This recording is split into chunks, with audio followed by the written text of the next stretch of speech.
어, 오늘 양자 통신에 관한 내용을 핵심적인 내용만 알기 쉽게 잘 전달을 해드리려고 열심히 준비를 했고요. 예, 그래서 제가 준비한 내용을 시작해 보고 있습니다. 중간에 가끔 멈춰서 질의응답을 할 수도 있으니까요. 예, 혹시 듣다가 궁금하신 점이 있으시면 중간에 질문을 해주셔도 좋습니다. 예, 저는 전기미 전자공학부에 일하고 있는 손영익이고요. 아까 소개 말씀을 해주신 대로 양자 컴퓨팅 스타트업에 근무한 적이 있고 그 바로 직전에는 박사 과정을 양자 기술에 관해서 또 했습니다. 그 당시에 박사 과정에서 제 주제가 하드웨어 엔지니어링을 하는 일이었는데 그 하드웨어가 지금 여기 나타나고 있는 양자 통신에서 이제 주요 핵심 기술 중에 양자 중계기라는 것이 있거든요. 그 중계기를 만드는 일이 이제 제 박사 과정의 일이었고, 예, 이제 이따가 자세히 말씀드릴 텐데 현재 산업계에서 채택돼서 쓰이고 있는 기술이 되고 있습니다.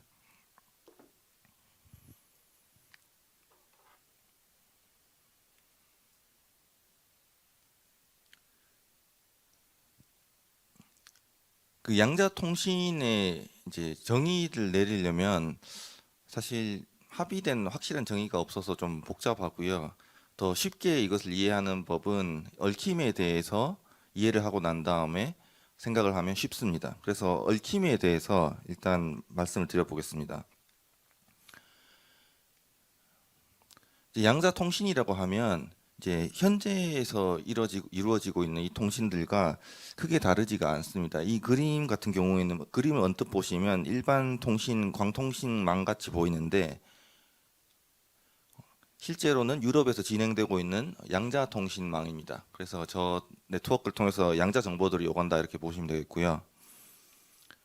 그리고 이 중국에서는 지상 최대의 양자 네트워크가 이미 구현이 되어 있는데 위성까지 무려 포함을 하고 있습니다.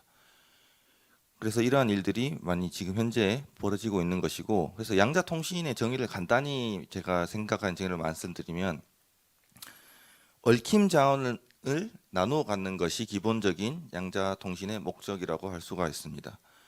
근데 이제 얽힘 자원을 그냥 나눠 가지면 이건 이제 과학 연구에 머무는 영역이 되겠고요. 이제 실제 응용과 공학의 영역으로 오게 되면 조건이 붙습니다.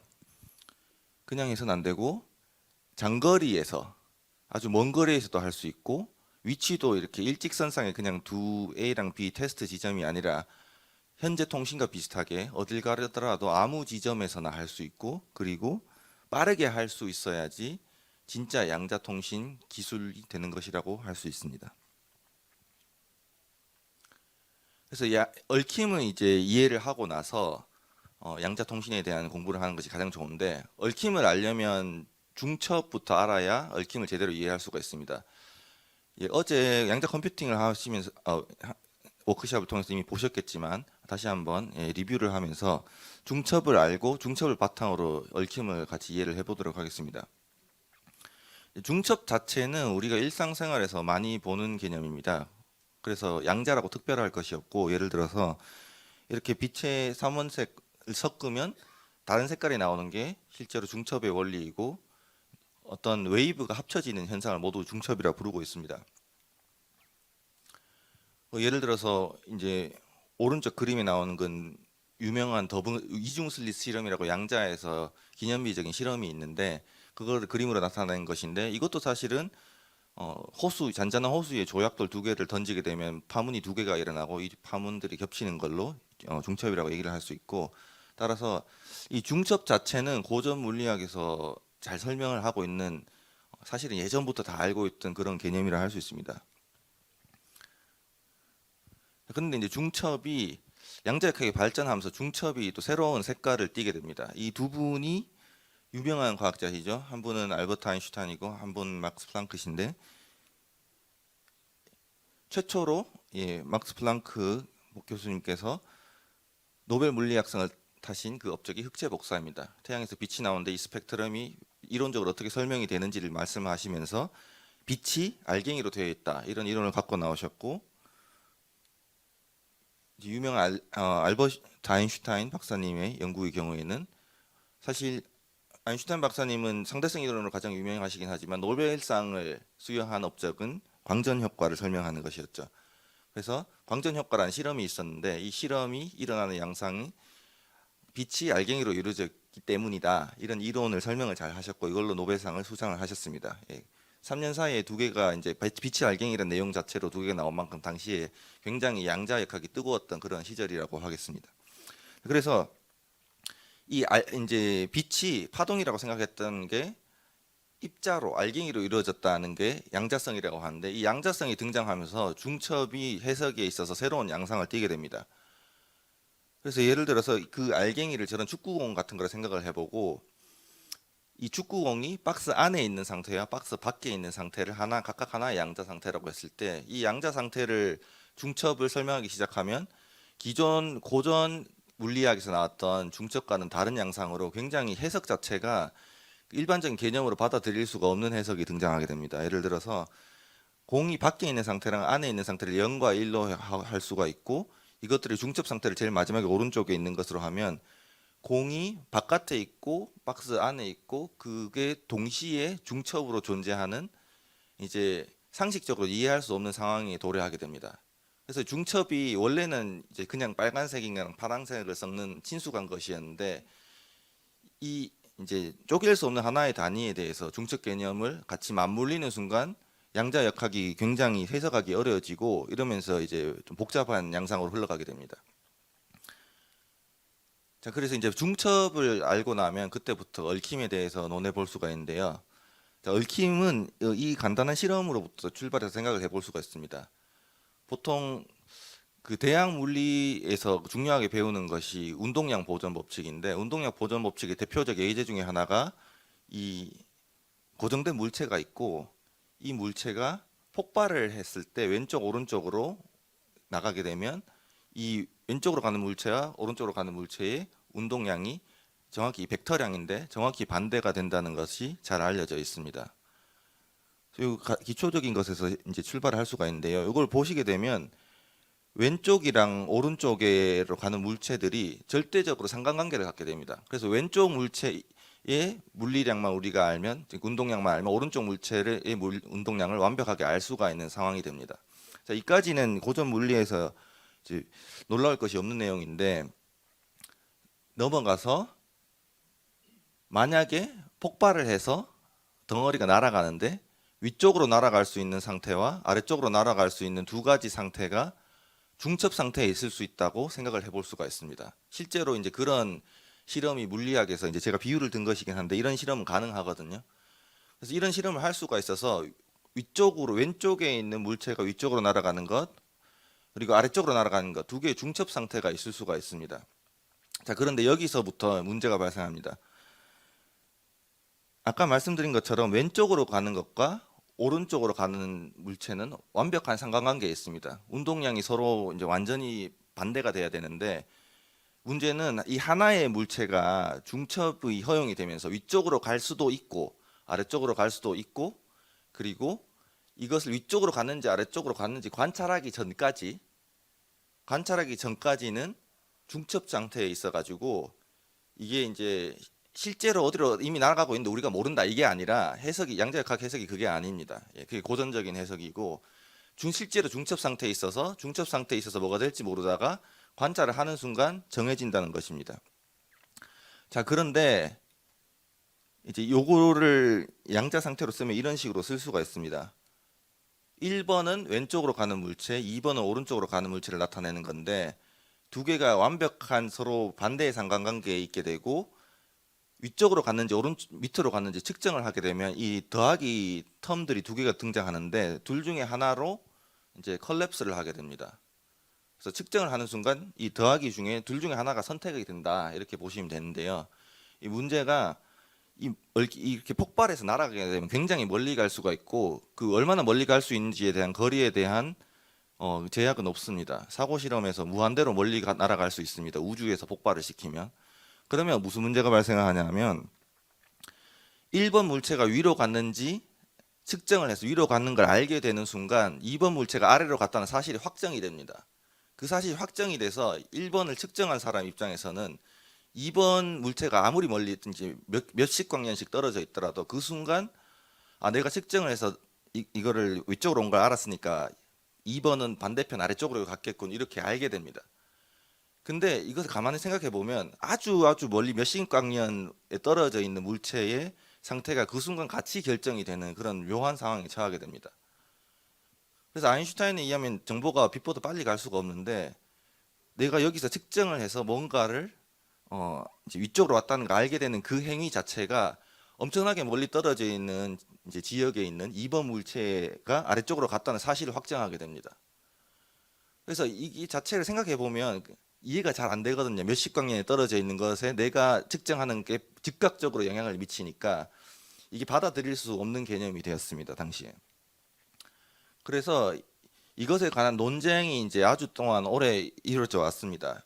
그래서 아인슈타인 박사님과 닐스 보어 박사님이 오랫동안 양자역학의 해석에 관해서 맞다 그르다 논쟁을 이제 수십 년에 걸쳐서 진행을 했고요.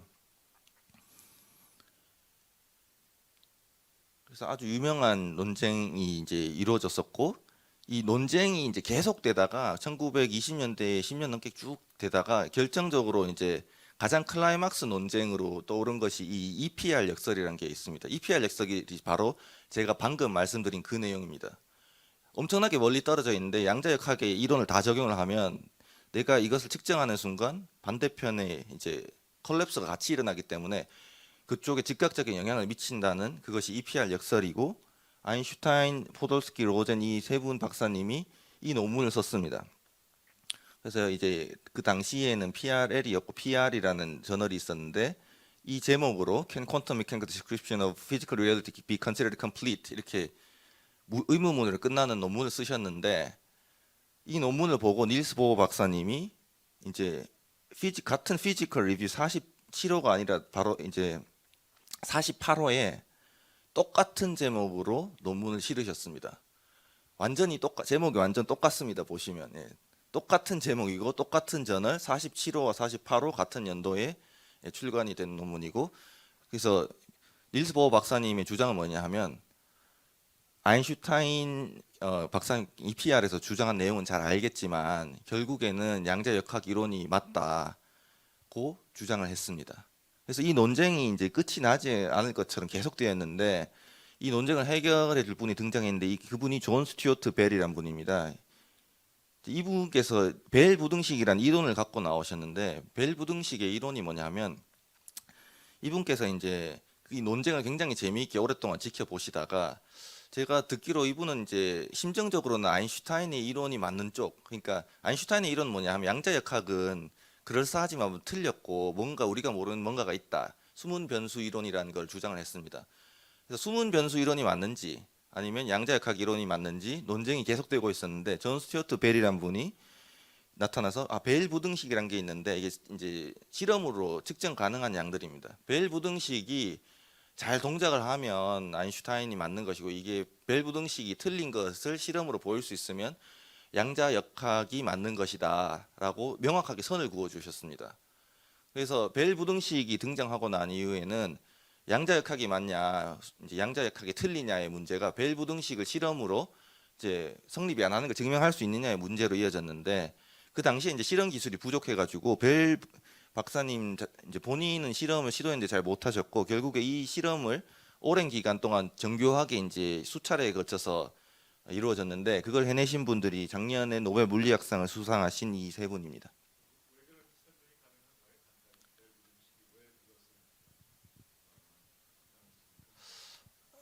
예, 벨 부등식에 대한 설명은 제가 드리는 것보다는 배준호 교수님이 나중에 드리는 게 나을 것 같은 게요. 그 이게 내용이 상당히 복잡하고요. 예, 그 이론의 영역에 가까워 가지고 간단하게 설명하기는 좀 힘듭니다. 예. 나중에 기회가 될 때 다시 한번 말씀드리겠습니다. 예. 결론만 말씀드리면 아무튼 이 분이 실험을 이제 제안을 하셨고 이론으로 제안을 하셨고 실험으로 성립시킨 세 분이 노벨상을 타셨습니다. 물론 이제 벨 박사님이 작년에 살아 계셨으면 당연히 노벨상을 함께 수상하셨어야 할 분인데 안타깝게도 이제 지금 고인이 되셔가지고 수상은 못했지만 저희 이제 학계에 있는 모든 분들은 당연히 벨 박사님께 드리는 상이기도 하다 이렇게 인지를 하고 있습니다. 그래서 이제 벨 박사님을 기리기 위해서 이러한 양자 상태를 벨 상태라고 부르고 있고요. 이제 양자 통신의 주 목적은 간단해졌습니다. 이런 얽힘 상태가 있을 때 왼쪽으로 가는 것과 오른쪽으로 가는 이 물체들이 있는데 이러한 얽힘 상태를 갖는 두 객체를 원하는 때에 원하는 지점에 가질 수가 있으면 그것이 훌륭한 양자 통신이라고 할 수가 있겠습니다. 그래서 저것과 비슷한 양자 상태를 갖는 쌍은 사실은 네 가지를 생각을 해볼 수가 있습니다. 두 가지 객체에 대해서. 그래서 이제 이 네 가지 얽힘 상태를 다 합쳐서 벨 상태라고 부르고 있습니다. 그래서 양자 통신의 목적을 다시 한번 요약을 하자면 얽힘 상태를 나눠 갖는 것이 되겠습니다. 이 네 가지 중에 아무거나 해도 상관이 없습니다. 그래서 이제 방금까지 말씀드렸던 거는 얽힘을 나눠 갖는다는 추상적인 수준에서 이제 과학적인 내용을 말씀을 드렸고요. 좀 더 구체적으로 넘어가게 되면 이 얽힘 자원을 나눠 갖되 두 지점 간에 임의의 두 지점 간 장거리로 빠르게 더 질 높은 얽힘 자원을 나눠 갖는 것이 실용적인 양자 통신이 되겠습니다. 그래서 예를 들어서 지금 하고 있는 연구를 제가 색깔로 표시를 했는데요.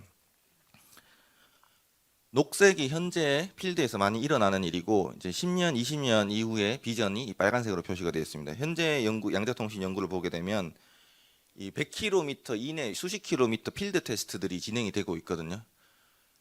그리고 이제 1000km 이상, 그러니까 지구의 사이즈를 생각하면 수천 킬로미터 양자 통신을 할 수가 있으면 지금의 인터넷과 비슷하게 되는 것이죠. 그래서 연구를 더해서 수천 킬로미터 수준의 양자 통신을 하는 것이 현재의 목표가 되겠고요. 그리고 현재의 연구는 대부분 이런 일렬 구조를 갖고 있습니다. 그래서 연구를 하더라도 일단 일직선상에 있는 세 점을 잇는 이런 연구 위주로 이루어지고 있는데 실제 네트워크는 훨씬 더 복잡한 이제 거미줄 같은 네트워크가 되는데 그런 네트워크를 만들기 위한 노력이 이루어지고 있습니다. 그리고 현재 이루고 있는 양자통신 이제 얽힘 자원을 배분하는 연구들은 거의 대부분 굉장히 느립니다. 예를 들어서 지금 네이처 사이언스에 발표되고 있는 논문들만 봐도 얽힘 자원을 나눠 갖는 이제 속도가 어느 정도 성공률을 보이냐 하면 1초에 100번 정도의 성공률을 보이고 있습니다. 실험실 내에서 하는 경우에라도. 이 숫자를 지금 우리가 갖고 있는 통신기기랑 비교를 해보면 예를 들어서 줌으로 접속한 분들께서는 줌으로 이제 무리 없이 줌 화면을 띄워놓고 줌을 들으시려면 아마 통신 속도가 10mbps 정도 이상은 나와야 안정적으로 줌을 보실 수가 있을 텐데 10mbps면 10의 7승인데 지금 가장 우수한 양자 통신 연구는 실험실 안에서 하더라도 100Hz 정도가 나오니까 이제 한 10만 배 정도의 속도 차이가 이미 이제 갖고 있기 때문에 갈 길이 멀다고 할 수가 있습니다. 그래서 이 고속 동작을 하려면 카이스트 여러 교수님들이 이제 하시는 연구처럼 공학 연구가 수반이 돼서 굉장히 좋은 하드웨어를 만들어야 합니다. 제가 한 연구도 비슷한 맥락에 있습니다. 그리고 마지막으로 얽힘 자원을 나눠 간다고 했는데 얽힘 자원이란 게 사실은 질을 따져볼 수가 있습니다. 그래서 아까 보여드렸던 벨 상태가 그냥 순수한 벨 상태로 오랫동안 가만히 남아 있는 게 아니라 시간이 지나면 계속해서 그 질이 저하가 됩니다. 그래서 그 질 저하를 막기 위해서 다양한 과학적, 공학적 연구들이 이루어지고 있습니다. 예를 들어서 현재 이루어지고 있는 이런 연구들 경우에 물리 큐비트, 그러니까 어떤 하드웨어가 있을 때 이 하드웨어가 정보가 자꾸 오염이 되면 이 오염되는 속도를 줄여주는 어떤 기술을 만들어낸다든가 아니면 과학 연구의 영역에서는 이 오염을 만들어내는 원인 메커니즘이 뭔지 규명을 한다든가 이런 연구들이 많이 이루어지고 있고요. 그리고 양자 정보의 층에서는 이제 이론의 영역에서는 어떤 일을 하게 되면 하면 양자 오류 정정이라고 해서 고전 컴퓨터의 오류 정정이랑 비슷합니다. 정보를 여러 개의 하드웨어를 사용해서 골고루 인코딩을 해놓은 다음에 그거를 아주 스마트하게 잘 디텍션을 해가지고 오류가 일어났던 거를 다시 역으로 리버스 해줄 수 있는 그러한 메커니즘이 존재를 하기 때문에 그것들을 어떻게 효과적으로 하는지 그런 이론 연구 그리고 그 이론을 하드웨어로 구현하는 연구 이런 일들이 활발히 이루어져서 얽힘 자원을 그냥 나눠 갖는 게 아니라 질 높은 얽힘 자원을 빠르게 임의의 두 지점에 그것도 장거리로 나눠 갖는 연구가 이루어지고 있습니다. 예, 여기까지 하고 혹시 질문이 있으면 질문을 받겠습니다. 예, 현장에서 질문이 없는데요. 일단 그러면 넘어가서 다음 섹션이 끝나고 또 잠깐의 Q&A를 해보도록 하겠습니다. 그래서 양자통신 분야의 시작을 살펴보게 되면 이제 이 분야에 계셨던 박사님들이 쓰신 아주 기념비적인 논문들이 있는데 이것들을 소개드리고 그 각각의 논문에 관한 내용들을 말씀을 드리도록 하겠습니다. 양자통신 분야는 이제 오랫동안 연구되었기 때문에 굉장히 방대한데요. 그 중에서도 가장 뿌리가 되는 논문을 몇 개를 찾아보면 다음과 같습니다. 첫 번째로는 이 암호 통신의 시작을 알린 1984년도에 나온 이 논문이 있습니다. 퀀텀 크립토그래피라는 제목의 논문이 있는데 이 논문 때문에 양자 통신을 할 수 있게 되면 보다 높은 보안성이 좋은 양자 통신을 할 수가 있을 것이다 라는 것을 전 세계에 알려지게 되었고, 이 연구가 하나의 분야를 촉발하게 되었고 그 분야를 이제 QKD라고 부릅니다. 제가 QKD가 뭔지 자세히 설명을 이따가 드리겠습니다. 그리고 두 번째 연구는 보시면 알겠지만 첫 번째 저자가 같은 분인데요. 이분이 이제 10년 정도 지나서 아주 신기한 개념을 제시를 하셨는데 양자 전송이라는 개념을 제시를 하셨습니다. 우리가 영화에서 보는 순간이동 이런 것이 실제 논문에 해당하는 거라고 볼 수가 있는데요. 양자 전송이 또 양자 통신에 있어서 매우 기념비적인 논문이고, 이 내용을 이해하고 나면 사실은 양자 통신에서 기본적인 동작의 틀이 어떻게 되는지 다 알 수가 있습니다. 그래서 아주 중요한 내용이 되겠고요. 마지막으로는 이 양자 통신 그리고 양자 전송이라는 이론이 나오고 나서도 이제 실제로 이것을 구현해서 인터넷 같이 만들 수 있다는 아이디어에 대해서는 상당히 회의적이었는데요. 왜냐하면 결국에는 이제 양자 신호란 게 굉장히 약합니다. 광자를 한 개를 보낸다든가 하는 일이기 때문에 먼 거리를 보내게 되면 신호 감쇄 때문에 실용적인 수준에서 쓸 수가 없다는 것을 다들 알고 있었는데 98년도에 이 논문이 등장을 하게 됩니다. 제목이 퀀텀 리피터라는 것이 등장을 하는데, 이 퀀텀 리피터가 등장을 하면서 실제로 양자 통신을 잘 만들면 장거리에서도 할 수 있다는 것이 널리 알려지게 되어서 양자 통신의 연구와 실증에 더욱더 탄력을 받게 돼서 2000년대부터 많은 연구 활동이 지금 20년 넘게 이어져 오고 있습니다. 그래서 오늘 중간 부분에서는 이 세 가지 내용에 대해서 하나하나 자세히 말씀드리겠습니다. 그래서 양자 통신에 사용되는 물리계는 이제 광자, 즉 빛을 많이 쓰는데요. 실제로 양자 통신이 아니라 일반적인 통신도 빛을 매우 많이 사용을 하죠. 이 그림은 이제 인터넷에서 제가 가져온 건데, 통신망이 이제 그 지하 해저 케이블로 깔려 있는 광섬유망입니다. 그래서 여기서 빛들이 막 돌아다니기 때문에 지금 인터넷 시대가 열리고 있는 것인데요. 이 인터넷 시대를 빛에 우리가 이제 의존해서 열 수 있었던 이유가 이 광섬유라는 아주 우수한 발명품 때문입니다. 이 광섬유는 제가 같은 연구를 하시는 분들하고 얘기를 해보면 이거 광섬유가 신이 주신 물질이라 이렇게 표현하는 분도 있을 만큼 광섬유의 성능은 이제 굉장히 상상을 초월하게 뛰어난 것인데, 이제 이 숫자입니다. 빛이 1km를 진행했을 때 이제 감쇄율이 0.2dB란 것인데, 이게 이제 이 숫자를 봐서는 이제 금방 감이 안 오실 텐데 이게 얼마나 좋은 숫자냐 하면, 광섬유를 지금 만든 지 수십 년이 지났는데 이것보다 더 낮게 못 만들고 있습니다. 수십 년째 이 숫자입니다. 수십 년대 이 숫자고 이 숫자보다 더 낮게 만들 지금 뚜렷한 방법이 별로 없고 이제 계속 이걸 쓰고 있습니다. 너무나 이미 훌륭하기 때문에. 그래서 인류가 만들어낸 가장 훌륭한 광도파로가 이제 이 광섬유라 하겠고요. 이 광섬유가 모든 빛에 대해서 동작하는 게 아니라 특정한 파장 대역, 파장으로 따졌을 때는 1550 나노미터라고 불리는 장거리 광통신 파장 대역에서만 잘 동작을 하고 있습니다. 그래서 이제 빛이란 건 결국엔 전자기파라서 주파수 대역이 매우 다양한데요. 그래서 1550 나노미터 저 근처는 이제 200 테라헤르츠, 2 곱하기 10의 14승 헤르츠 정도의 영역에 해당되고, 저기서 광섬유가 매우 잘 동작을 합니다. 뿐만 아니라 이제 이 양자 정보를 보냄에 있어 가지고 빛, 그리고 빛 중에서도 특정한 파장 대역, 수백 테라헤르츠 대역이 아니면 양자 신호를 사실은 보낼 수가 없습니다. 빛 중에서도 보면 뭐 기가헤르츠 이런 빛도 많이 있는데요. 그래서 결국 이게 주파수는 연속적으로 쭉 있기 때문에, 근데 특정 주파수 이하의 대역에서는 양자 정보를 보낼 수가 없습니다. 왜냐하면 물리학 기본 이론 중에 보스-아인슈타인 통계라는 것이 있는데, 이게 뭘 의미하냐 하면 어떤 빛의 주파수, 특정 주파수가 있을 때 주어진 온도에서 열 잡음, thermal noise가 얼마나 많은지를 이 이론을 통해서 알 수가 있습니다.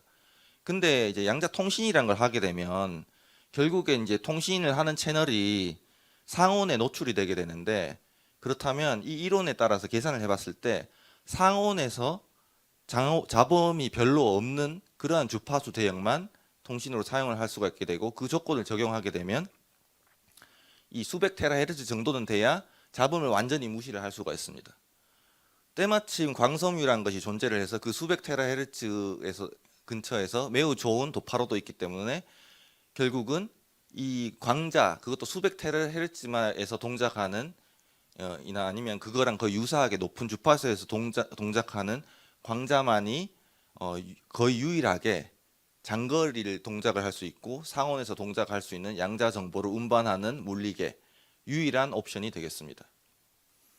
예를 들어서 원자 같은 걸 던져서 주고받을 수 있으면 빛 아닌 걸로도 할 수가 있는데, 상온에서는 그게 이제 불가능하잖아요. 그래서 실제로 따져봤을 때 가능한 것이 광자밖에 존재하지 않습니다. 그래서 광자의 양자 정보를 어떻게 실어서 보내는지 살펴보면 제가 예를 들어봤습니다. 굉장히 많은 방법이, 무한대에 가까운 방법이 있는데 실용적으로 쓸 수 있는 방법만 예를 들면 다음과 같습니다. 첫 번째, 편광. 전자기파란 것이 비치기 때문에 전기장이 이렇게 흔들리게 되는데, 이 전기장이 가로로 흔들리느냐 세로로 흔들리느냐를 양자 정보 0 또는 1로 인코딩을 할 수가 있습니다. 두 번째, 되게 신기한 건데 빛의 모든 자유도에 대해서 인코딩을 할 수가 있습니다. 예를 들어서 광자가 도파로가 있는데 위로 달리느냐 그리고 밑으로 달리느냐에 대해서도 인코딩을 할 수가 있습니다. 이걸 경로 인코딩이라 하고요. 또 마찬가지로 시간에 대해서도 인코딩을 할 수가 있습니다. 빛이 광자 하나는 아주 작은 펄스 같이 생각을 하시면 되는데, 이 펄스가 도착하는 타이밍이 0초냐 아니면 10초에 도착하느냐, 이거에 따라 가지고 양자 정보를 0 또는 1로 인코딩을 또 할 수가 있습니다. 제가 이런 식으로 예를 3가지만 들었는데 이것보다 훨씬 많은 인코딩의 예제가 존재할 수 있고, 각각의 인코딩 사회에서 교환하는 것은 가능하고, 그 교환하는 소자를 잘 만드는 것이 이제 다양한 양자 하드웨어 연구 분야가 되겠습니다.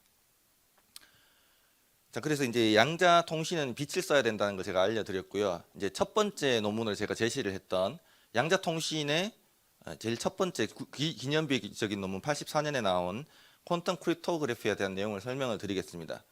여기서 제가 강조하고 싶은 지점은 양자 암호키가 양자 통신 전체에서 어떻게 보면 가장 유명한 분야입니다, 현재. 왜냐하면 양자 통신에 있는 많은으로부터 촉발되는 많은 응용 중에 가장 확실한 사용처를 갖고 있고 유용하기 때문에 양자 암호키가 분야 자체가 커졌고 유명해졌긴 한데, 실제로는 양자 통신이란 것은 양자 암호키, 그러니까 암호를 위한 응용보다는 더 큰 분야이고, 양자 암호키 분배는 양자 통신의 대표적인 응용이다, 이렇게 생각하신 것이 정확할 것 같습니다. 그래서 양자 암호키의 원리를 이제 먼저 살펴보겠습니다. 일단 양자를 떠나가지고 일반 통신을 어떻게 잘 할 수 있는지 생각을 해보면, 이제 암호키를 갖고 있으면 통신을 잘 할 수가, 도청자가 다 도청을 하더라도, 그래서 빗 스트림을 다 갖고 있더라도 안전하게 통신을 할 수 있는 원리는 다음과 같습니다. 지금 앨리스와 밥이라는 두 사람이 통신을 하려고 하는데 중간에는 회선을 따서 도청을 할지도 모르는 사람이 있다고 하겠습니다. 그래서 0101을 주고받아서 메시지를 전달을 해야 되는데, 만약에 앨리스와 밥이 직접 만나서 예를 들어서 뭐 점심 식사를 하면서 미리 이제 키를 주고 받았다고 하겠습니다. 그런 다음에 한 명은 서울로 가고 한 명은 부산에 간 다음에 그 키를 이제 자기가 딱 보고 안전하게 보관을 하고 있습니다. 그 상황에서 통신을 하게 되면 매우 안전하게 할 수가 있습니다. 왜냐하면 이 정보를 보낼 때, 즉 보낼 때 인코딩을 앨리스가 이제 해서 어떻게 할 수 있냐면 1010을 보내고 싶으면 그거를 그대로 보내는 게 아니라 갖고 있는 암호키랑 어떤 오퍼레이션을 합니다. 예를 들어서 여기 그림에서는 XOR 오퍼레이션이라고 하는데, 그 키를 갖고 이렇게 막 이제 암호화를 합니다. 그런 다음에 이걸 보내면 밥의 입장에서는 자기는 똑같은 암호키를 갖고 있기 때문에 이거를 다시 그 과정을 거꾸로 해가지고 원래 메시지를 복원을 할 수가 있습니다. 그러면 이분은 이 키를 안 갖고 있기 때문에 아무리 메시지를 도청을 한다 하더라도 이걸 해독을 못하기 때문에 소용이 없습니다. 자, 그래서 이제 이게 암호키 통신의 기본 아이디어고, 여기까지는 양자랑 상관이 없습니다. 그래서 동일한 암호키를 받는 방식을 써서 인코딩과 디코딩, 그러니까 암호와 복호화해서 같은 암호 키를 쓰고 이걸 대칭키 방식이라고 부릅니다. 근데 이제 대칭키 방식을 썼을 때 문제점이 결국에는 이런 식으로 만나가지고 암호 키를 서로 주고받고 나면 다시 만나려면 또 만나야 되니까 통신을 계속 해야 되는데 통신을 할 때마다 만날 수는 없잖아요. 그래서 어떤 문제에 부닥치게 되냐 하면 한 번 만났을 때 갖고 있던 암호키를 계속 통신을 하게 되면 역사적으로 봤을 때 똑같은 암호키를 반복하게 쓰면 그 어떤 방법을 써도 중간 도청자가 이거를 해독을 하면 뚫리게 되어 있습니다. 그래서 이거를 해결하기 위해서 암호키를 계속 바꾸는 거를 원타임 패드 방식이라고 하는데 한 번에 한 번만 쓰는 건데 지금 대표적으로 많이 쓰는 게 RSA 방식이라고 합니다. RSA는 사람 이름인데 이분들이 이제 대칭키가 아니라 비대칭키 방식을 발명을 하셨습니다. 그래서 암호화랑 복호화를 할 때 키를 같은 걸 쓰는 게 아니라 다른 키를 써서 하는 게 수학적 알고리즘이 존재를 합니다. 그래서 그 방법을 쓰면 굉장히 스마트한 일을 할 수가 있습니다. 어떤 식으로 이루어지냐 하면 비대칭 RSA 키를 쓰면 밥이 이제 메시지를 받고 싶은 상황에서 전 세상에 공표를 합니다. n이라는 이제 두 소인수이고 PQ의 곱인 n을 한번 이렇게 써가지고 암호화를 해서 나한테 메시지를 주세요라고 공개를 해버립니다. 그래서 이거를 이제 공개 키라고 하는데 공개 키로 그래서 앨리스가 암호를 한 다음에 보냅니다. 보냈는데 이게 비대칭 방식이기 때문에 이 암호를 복호화를 해가지고 메시지를 얻어내려면 n으로 해야 되는 게 아니라 p라는 다른 숫자를 이용해서 복호화를 해야 되고 p는 밥만 갖고 있습니다. 그래서 다른 누가 도청을 해도 이걸 알 수가 없습니다. 근데 n이랑 p는 어떤 관계이냐 하면 p랑 q는 아주 큰 소인수이고 n은 두 소인수의 곱이 되겠습니다. 그래서 도청자가 만약에 n은 다 아는 거기 때문에 n을 두 소인수의 소인수 분해를 해서 15를 3 곱하기 5로 나누는 것처럼 할 수가 있으면 밥이랑 똑같은 일을 해볼 수가 있는데 근데 이게 소인수 분해가 굉장히 복잡하고 어렵습니다. 그래서 이 비대칭을 이용해 가지고 비대칭 그리고 소인수 분해는 그 세상 그 누가 와도 못할 거야 라는 가정, 도청자의 역량을 가정하는 데서 보안성이 발생하게 됩니다. 도청자가 아무리 잘났어도 소인수 분해는 설마 못하겠지, 지구상에 그걸 할 수 있는 사람은 없으니까 라는 생각을 하면서 암호가 성립을 하게 됩니다. 그런데 이 상황이 변화가 된 게 양자 컴퓨팅에서도 아마 보셨을 것 같은데 이 피터 셔라는 분이 이제 등장을 해가지고 자기가 계산을 해보니까 양자 컴퓨터라는 것이 이제 있고 양자 컴퓨터에서만 쓸 수 있는 알고리즘을 잘 적용을 하면 이제 쇼어의 알고리즘이라는 걸 써서 오류 정정 범용 양자 컴퓨터, 현재는 이런 게 없습니다. 10년, 20년 후에 만들어질 수도 있는 그런 수준의 양자 컴퓨터를 쓰게 되면 뭐 지금 나와 있는 알고리즘은 한 1시간 정도를 하면 아주 큰 소인수는 풀 수가 있습니다. 그래서 지금 이미 도청을 해서 데이터를 갖고 있다가 양자 컴퓨터 만들어지고 나면 뭐 한국 대통령과 미국 대통령이 전화 통화한 내용 이런 것도 도청했다 갖고 있으면 다 해독을 할 수가 있고 이런 이제 우려가 발생을 하게 돼서 실질적 위협이 되게 됐습니다. 그래서 이 양자 컴퓨터 위협에 대응하기 위해서 이제 세 가지 일이 양자 통신에서 일어나고 있는데 이제 세 꽃지를 하나씩 말씀을 드리겠습니다. 제일 왼쪽에 있는 게 이제 PQC, Post Quantum Cryptography라고 해서 가장 이제 현실적이고 실용적인 대안입니다. 이제 요 자료는 제가 이제 컨설팅 그룹 리포트에서 가져온 것인데 보시는 것처럼 가장 큰 시장 잠재력을 갖고 있고 가장 현실적이고 확실합니다. 그래서 이거는 이제 RSA 같은 소인수 분해가 아니라 다른 수학 문제, 더 어려운 수학 문제, 양자 컴퓨터도 감히 풀지 못한 수학 문제를 만든다는 접근법인데 이거는 이제 주로 알고리즘을 바꾸는 거기 때문에 업데이트를 하는 게 이제 하드웨어에서 부담이 덜 되고 좀 현실적이고 이제 빨리 할 수 있는 그런 접근법이 되겠습니다. 그래서 PQC가 많이 일어나고 있는데 PQC의 이제 그나마 약점이라고 한다면 여전히 도청자의 역량을 가정하는 데서 보안성이 옵니다. 그래서 소인수 분해보다 더 어려운 문제를 만들었으니까 이건 못 풀겠지라고 가정을 하는데 생각해 보면 소인수 분해 RSA 알고리즘을 만들 때도 당시에는 이건 아무도 못 풀 거야라고 생각하고 만들었었습니다. 그래서 언젠가는 이거를 풀 수 있는 누군가 등장을 할지도 모르기 때문에 이제 완전하게 안심을 할 수가 없는 약간의 단점이 있습니다. 그리고 두 번째로는 이거는 양자 기술군에 속하는 건데 양자 퀀텀 랜덤 넘버 제너레이션이라 그래가지고 암호 키를 만들 때 이제 어떤 이제 랜덤성을 갖고 있는 암호 키를 만들면 보안성이 좋아지는데 고전적인 방법으로 암호 키를 랜덤하게 아무리 만들어도 결국 그 어떤 이제 랜덤하지 않은 구조가 숨어 있기 때문에 이거를 양자 하드웨어로 아예 대체를 하면 랜덤성이 더 좋아집니다. 양자 하드웨어의 중첩과 측정, 콜랩스 이런 원리를 활용하면 이제 랜덤성이 더 올라가서 보안성이 좋아지고 실제로 삼성에서 생산하는 휴대폰 같은 데도 퀀텀 랜덤 넘버 제너레이션을 탑재해서 그 양자 기술이 쓰였다. 이런 광고를 볼 수가 있죠.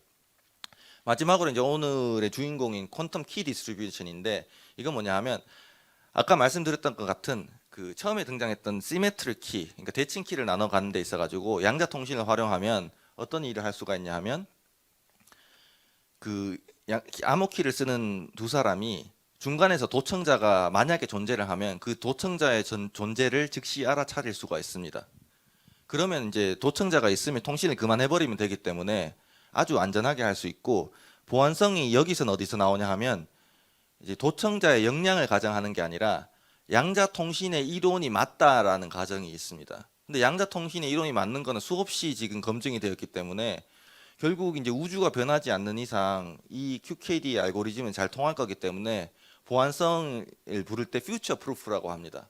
미래에도 우리가 양자 역학의 이론이 우주에서 계속 동작을 할 거라고 이제 상식적으로 생각을 해볼 수 있기 때문에 그러한 상황에서라면 QKD는 잘 동작을 할 것이다라고 할 수 있고 하나만 이제 조금 더 강조를 드리고 싶은 지점은 이제 QKD가 불러일으키는 이제 아까 과대 광고로 인해서 불러일으키는 오해 중에 하나가 이게 마치 무슨 완벽한 보안이라서 세상이 이제 보안이 다 완벽해질 것처럼 이제 얘기를 하는 분도 있는데 그렇진 않고 사실은 저도 이제 보안 이론을 다른 교수님들께 배워보면 보안은 이제 여러 개의 계층으로 이루어져 있기 때문에 그 여러 개의 계층 중에 이 채널에서 도청을 찾아내는 이 한 계층을 완벽하게 할 수 있다. 이것이 양자 퀀텀 키 디스트리뷰션 분야라고 보시면 되겠습니다. 그래서 이 내용을 이해하기 위해서 큐비트 리뷰를 간단히 하면 싱글 큐비트는 이 블록 스피어라고 해서 이 구 위의 표면의 하나의 이제 복소수 같은 걸로 나타낼 수가 있습니다. 그래서 이제 제가 광자를 양자 정보로 쓴다고 했기 때문에 이거를 01 대신에 컴퓨터에서는 01 대신에 HVAD 이런 숫자를 쓰겠습니다. H라는 숫자는 영어로 horizontal 수평, V는 vertical. 그러니까 아까 말씀드린 평광을 제가 이제 설명을 드리려고 합니다. 평광을 45도로 돌릴 수도 있는데요. 수직이랑 수평이 아니라 45도. 그거를 D diagonal, 그거에 대해서 수직인 거를 A anti diagonal 이렇게 부를 수가 있습니다. 그 다음에 이거를 갖고 있으면 할 수 있는 일이 이렇습니다. 그래서 평광이 이렇게 됩니다. 수평, 수직, 그리고 다이아고널, 엔타이 다이아고널 이렇게 있고 이게 전기장이 흔들리는 방향입니다. 자, 근데 이걸 양자적으로 해석을 했을 때 DA랑 HV 사이의 관계는 이렇게 서로 간의 중첩으로 수학적으로 표현을 할 수가 있습니다. 자, 요거를 갖고 제가 이제 설명을 할 것입니다. 그래서 수직 수평 간의 이런 평광을 이렇게 돌리는 거는 광학 실험을 하면 비교적 용이하게 할 수 있는 아주 쉬운 일이고요. 그래서 측정을 할 때 H랑 V 기저 베이시스로 할지 D랑 A 베이시스로 할지 자유롭게 선택을 할 수가 있습니다. 그리고 두 번째로 참고로 말씀드리면 이건 HV 페어랑 DA 페어는 마치 이제 양자역학 기본에서 나오는 위치랑 운동량이 동시에 측정할 수 없는 물리량, 불확정성 원리에서 등장하는 것 같은 성격을 가진 그런 쌍이라고 보시면 되겠습니다. 그래서 HV랑 DA는 동시에 이렇게 측정할 수 없고 둘 중에 하나를 선택을 해야 됩니다. 자, 그래서 이제 벨 상태를 활용한 키 생성을 일단 예를 들어 보겠습니다. 이 벨 상태인데 그럼 암호 키를 벨 상태를 만들어내는 어떤 벨 상태 광자쌍을 만들어내는 기계가 있다고 했을 때 암호 키를 만들어낼 수 있는 쉬운 방법을 상상을 해보면 이렇습니다. 벨 상태가 있다고 했을 때 이제 4개 중에 하나를 가져왔는데 그러면 둘에서 막 나눠 가지어서 측정을 딱 하면 이 두 텀 중에 하나만 나오게 됩니다. 측정을 했을 때 HH 아니면 VV 둘 중에 하나로 특정이 되는데 그러면 이제 H도 왼쪽, H가 오른쪽 이렇게 나눠 갔기 때문에 H를 0으로 하고 V를 1로 하자고 약속을 해놓으면 두 사람이 앨리스랑 밥이 똑같은 암호키를 나눠 가질 수 있는 상황이 됩니다. 이런 벨 상태를 쓰면.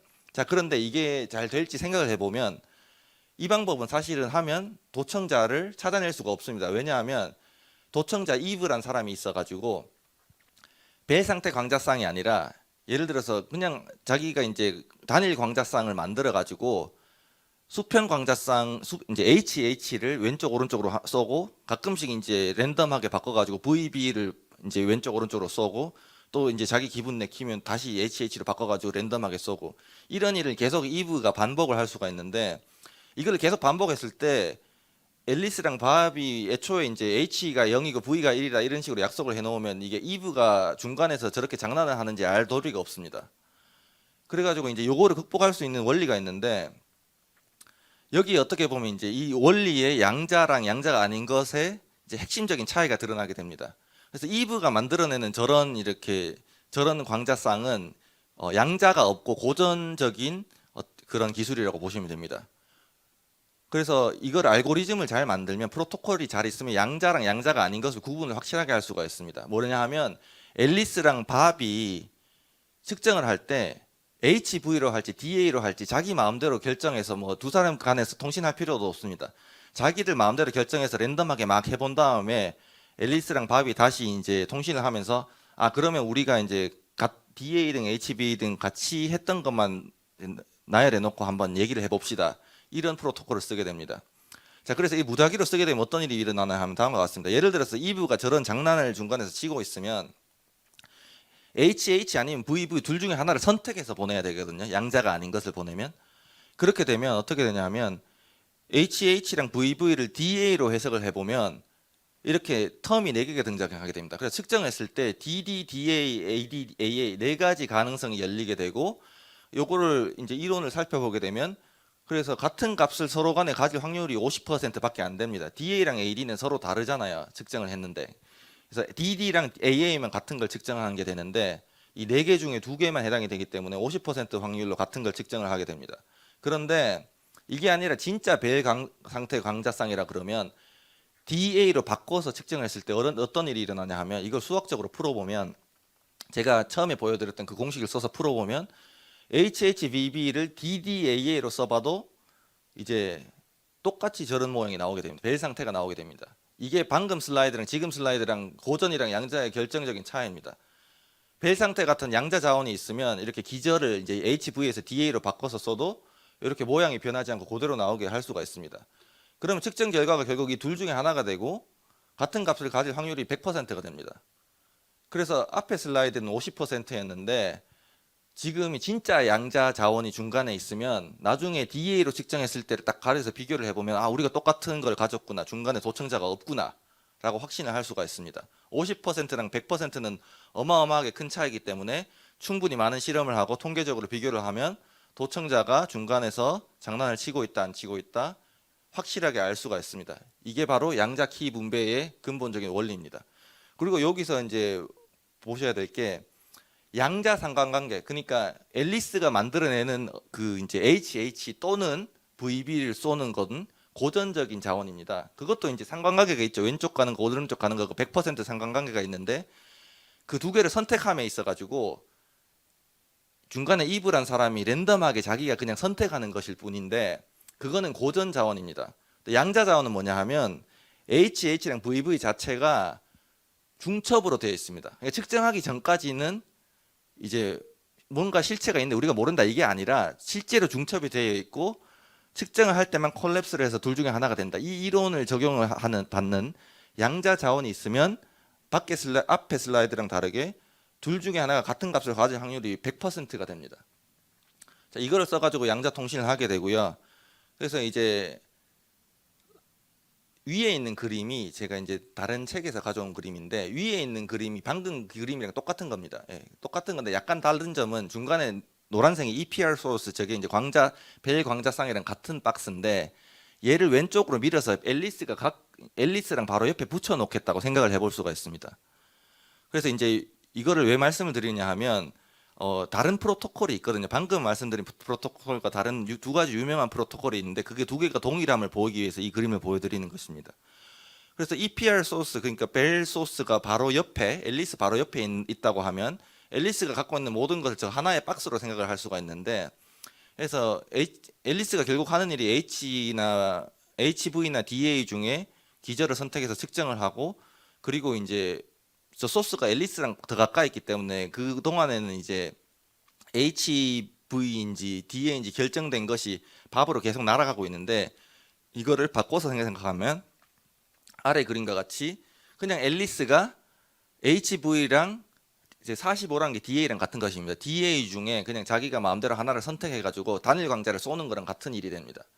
그래서 단일 광자를 잘 만들어낼 수가 있으면 방금 말씀드렸던 양자 암호키 분배를 할 수가 있고, 이게 사실은 기념비적인 논문인 1984년에 나온 BB84는 사실은 이 밑에 걸로 먼저 이론이 제시가 됐습니다. 그러니까 제가 원리 설명은 이제 위의 방식이 원리 설명이 더 쉽기 때문에 도입을 했는데, 실제로 먼저 발명되었던 프로토콜은 아래에 있는 것입니다. 근데 두 개가 동일합니다. 그래서 이 BB84 프로토콜에 의해서 같은 동작 구조를 가지고 최초로 만들어진 것은 이것이고, 1큐비트 양자 정보, 그러니까 그 단일 광자 같은 걸 만들어서 계속 쏘는 거랑 똑같은 거라고 생각을 하시면 되겠습니다. 그래서 단일 광자를 만드는 이제 하드웨어를 연구하신 교수님이 있다면, 예, 그게 잘 만들어지면 양자 통신에 쓸 수 있다, 이렇게 생각하시면 되겠습니다. 예, 여기까지 암호키 분배였고요. 혹시 질문이 있으면 질문 잠깐 받겠습니다. 예, 그러면 다음 섹션으로 넘어가겠습니다. 제가 양자 암호키 분배를 했고, 이게 1번이었고요. 2번, 잠시만, 예, 2번으로 넘어가겠습니다. 2번은 양자 전송인데요. 양자 전송이 이제 영화에 보면 사람이 슉 사라졌다가 나타나는 그게 양자 전송인데, 그거는 영화고 실제로는 양자 전송은 회로가 이렇게 생겼습니다. 그래서 이 회로에 대한 설명을 자세히 드려보겠습니다. 이 양자 전송이 정말 신기한 건데, 원리가 어떻게 되냐 하면, 이 왼쪽 위에 있는 P, 저렇게 그리스 글자로 싸이라고 적혀 있는 게 저 위에 있다가 이제 어떤 동작을 거치게 되면 그게 갑자기 사라지고 오른쪽 밑에 나타나게 되는 게 양자 전송입니다. 이제 회로가 복잡해 보이는데 좀 이렇게 분리해서 보면, 양자 전송의 기본 원리는 임의의 양자 상태, 그러니까 1큐비트 알파랑 베타의 양자 정보가 있는 것입니다. 이제 복소수인데 정보가 알파랑 베타에 숨어 있다고 생각하시면 됩니다. 저 정보가 이 오른쪽 밑으로 이동되는데 단계가 3단계입니다. 첫 번째로 이 아래쪽 두 레일, 이게 레일 하나가 큐비트 한 개거든요. 아래쪽 두 레일에서 베일 상태를 일단 만들어내고, 그 다음에 중간에 있는 큐비트가 멀리 이동을 합니다. 멀리 이동을 해서 위쪽 큐비트랑 만납니다. 같은 지점에서. 예, 그런 의미에서 이게 통신입니다. 중간 큐비트가 여행을 많이 합니다.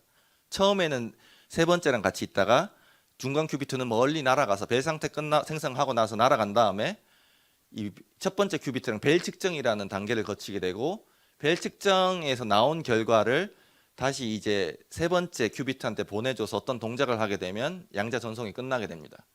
그래서 이 원리를 간단하게 보여드리겠습니다. 저 H란 건 하다마드 게이트라고 불리는, 이렇게 매트릭스로 표현이 되는 대표적인 양자 게이트고요. C낫 게이트란 거는 대표적인 2큐비트 게이트인데, 이게 일반 컴퓨터에서 XOR 게이트랑 비슷합니다. 그래서 다만 이제 중첩의 원리가 적용될 뿐이고요. 살펴보면 컨트롤이 0이냐 1이냐에 따라서 타겟을 결정합니다. 컨트롤이 0이면 타겟을 안 건드리고, 컨트롤이 C면 타겟을 뒤집겠다. 이게 C낫 게이트입니다. 그래서 C낫 게이트랑 H 게이트랑 써서 이 양자 전송을 하게 됩니다. 그래서 이 돌아가는 원리를 살펴보면 이 수식이 많이 등장하는데, 제가 핵심 원리만 말씀드리겠습니다. 이제 H를 지나고 나면 이 괄호 안에 있는 상태가 됩니다. 이게 쓴 순서가 어떻게 되냐 하면, 위에 A1, 2, 3부터 제일 왼쪽부터 오른쪽으로 쓴 거라 보시면 됩니다. 그래서 이제 오른쪽에 있는 00, 10 이 큐비트는 두 번째, 세 번째 밑에 거 두 개라고 보시면 되고요. 그래서 지금 하고 있는 일이 아까 보여드렸던 하다마드 게이트랑 C낫 게이트, 그 매트릭스 우리가 다 트루스 테이블을 알고 있는 거를 적용을 딱 하게 되면 어떻게 되냐면, 빨간색이 끝났을 때 2번, 3번 A2랑 B에서 벨 상태가 나오게 됩니다. 이 벨 상태가 나오게 된 다음에 하는 일이 뭐냐 하면, A2가 먼 거리를 날아갑니다. A3는 B는 놔두고 A2는 아주 먼 거리를 날아갑니다. 근데 A2랑 B가 왜 처음에 같이 있어야 되냐 하면, 이 얽힘을 만들 때 보면 처음에 다 같은 지역에 존재할 필요가 있습니다. 그래서 처음에는 B랑 같이 있다가 그 다음에 멀리 날아갑니다. 그 다음에 이제 벨 측정이라는 걸 하게 되는데, 이 파란색 박스입니다. 그래서 여기서 일어나는 일도 똑같은데, 아까 말씀드렸던 그 트루스 테이블을 갖고 이거를 수식을 전개를 계속 해볼 수가 있습니다. 이 수식 전개 자체는 아까 제가 보여드렸던 그 매트릭스를 알고 있으면 굉장히 간단합니다. 그래서 수식이 적어보면 길지만 결국에 하는 일이 뭐냐 하면 이것을 이번엔 반대로 합니다. C낫 게이트를 먼저 하고 나서 하다마다 게이트를 적용하는데 마지막으로 일어나는 일이 뭐냐 하면 A4라는 거를 이렇게 써볼 수가 있습니다. 계속 수학을 그냥 이렇게 해보면 그 규칙을 적용해서 쓰면 A4를 나타낼 수가 있고 텀이 8개가 등장을 하게 됩니다. 8개가 등장을 하는데 재밌게도 제일 위에 있는 큐비트 2개 A1이랑 A2에 00인 걸로 묶고 01, 10, 11 이렇게 4가지 분류로 묶어가지고 8개 텀을 이제 4가지로 이렇게 묶어서 표현을 해 놓을 수가 있습니다. 근데 재밌게도 알파랑 베타가 배치된 상태가 조금씩 다르게 각각에 들어가 있는 걸 보실 수가 있습니다. 그래서 이 알파랑 베타가 들어가 있는 괄호가 B 큐빗이 됩니다. 동작이 거의 다 끝났을 때 사이4 상태에서 저렇게 되고요. 마지막으로 결정적으로 재밌는 일이 여기서 일어나는데 그 A1, A2에 대해서 측정을 할 수가 있습니다. 측정을 하는데 이게 단순합니다. 0인지 1인지 보는 것입니다. 광자 같으면 이제 수평 평광인지 수직 평광인지 체크를 하면 디지털 데이터가 딱 나옵니다. 그러면 경우의 수가 이제 00, 01, 10, 11 네 가지밖에 없게 되는데요. 이 경우에 따라 가지고 보시게 되면 아래쪽 식을 봐주시기 바랍니다. 그러면 이게 00, 1, 01, 10, 11이 딱 들어가 있는데 이 네 가지 텀 중에 하나로 귀착이 됩니다. 측정을 하는 순간. 이 이제 양자역학에서 말하는 콜랩스인데 이 네 가지 중에 하나가 랜덤하게 선택이 딱 됩니다. 자, 그럼 선택이 되고 나면 어떤 일이 있냐 하면 이제 남아있는 B큐비트의 상태를 우리가 이론적으로 다 알고 있습니다. 근데 보시다시피 제일 위에 있는 거는 원래 보내려고 했던 양자 정보의 형태인데 나머지 세 개는 아닙니다. 그래서 양자 전송을 완성을 하려면 이제 추후에 고치는 동작을 좀 해줘가지고 원래 상태로 돌려줘야 됩니다. 그래서 양자 전송이 완료되려면 M0, M1을 측정을 뭘 했냐에 따라서 게이트를 선택해서 적용을 하게 되면 마지막으로 B 큐비트에서 원래 목적으로 했던 양자 큐비트들이 완벽하게 나타나게 됩니다. 자, 그래서 양자 전송을 정리를 하게 되면 이렇습니다. 모든 동작을 완료하고 나서 M0, M1을 재면 디지털 데이터가 이제 2비트 네 가지 경우의 수 중에 하나가 딱 나오게 됩니다. 그러면 그거를 어떻게 하냐 하면 제가 말씀드린 대로 A1, A2는 B랑 멀리 떨어져 있습니다.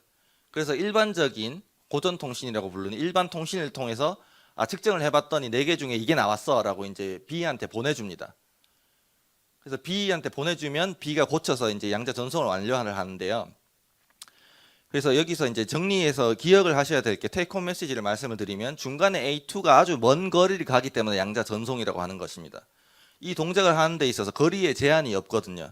아주 먼 거리에 있는데 아주 먼 거리에 있던 양자 정보를 A1에 있던 거를 순간적으로 B로 확 옮겨올 수가 있습니다. 그래서 이게 양자 전송이고요. 그리고 하나 여기서 이제 연관돼서 나오는 기술이 뭐냐 하면 이 동작 원리를 가만히 생각해 보면 A2 큐비트가 먼 거리를 가고 벨 상태를 만들고 난 다음에 먼 거리를 가고 다시 거기서 벨 측정을 막 하고 벨 측정을 한 디지털 데이터를 다시 보내오는 이 긴 시간 동안에 B 큐비트는 양자 정보를 잘 보관을 하고 안전하게 갖고 있어야 됩니다. 그래서 여기서 양자 메모리의 연구 필요성이 나오게 되는 것입니다. 세 번째로 여기가 굉장히 이제 논쟁적이고 이해하기 힘든 부분인데 이제 많은 착각을 일으키는 게 이거를 잘 분석을 해보면 M0, M1을 측정하는 순간 B 큐비트는 알파랑 베타랑 관련되는 뭔가로 순식간에 바뀌게 됩니다. 그 측정을 하는 그 순간 제가 아까 말씀드렸던 EPR 역설에서 말씀드렸던 것처럼 측정을 하는 순간 그 순간 알파, 베타를 갖고 있는 뭔가로 확 바뀌게 됩니다. 그래서 이게 마치 정보가 전달이 되는 것처럼 생각이 되면서 아니 정보가 빛보다 빨리 가는 거 아니야 이런 착각이 있을 수가 있고 실제로 신문 기사에서도 오보가 몇 년 전에 있었습니다. 근데 그런 게 아니고 정보를 실제로 보내려면 A1, A2에서 M0, M1을 측정을 한 다음에 그 디지털 데이터를 보내서 이거야 라고 말을 해주고 그러고 나서 B가 그 게이트를 동작을 수행해주면 양자 전송이 완료된 거기 때문에 결국에는 이 고전 정보가 날아오는 시간이 있습니다. 그래서 정보가 결국엔 빛보다 빨리 달리는 게 아니게 됩니다. 그래서 또 한 가지 여기서 보실 거는 이 양자 전송이 굉장히 신기한 건데 멀리 있어도 A1에 있던 게 순식간에 사라지고 바로 이제 B의 알파, 베타를 갖고 있는 뭔가로 나타나게 되는데 이 신기한 일이 일어나는 데 있어서 우리가 이제 뭘 썼냐 하면 얽힘 자원이란 걸 썼습니다. 처음에 보시면 이제 처음에 출발할 때 A2랑 B를 얽힘을 만들었잖아요. 벨 상태 같은 거를. 그래서 이거를 갖고 있던 거를 소모를 하면서 이런 이제 굉장히 신기한 역량을 가진 동작을 할 수가 있었습니다.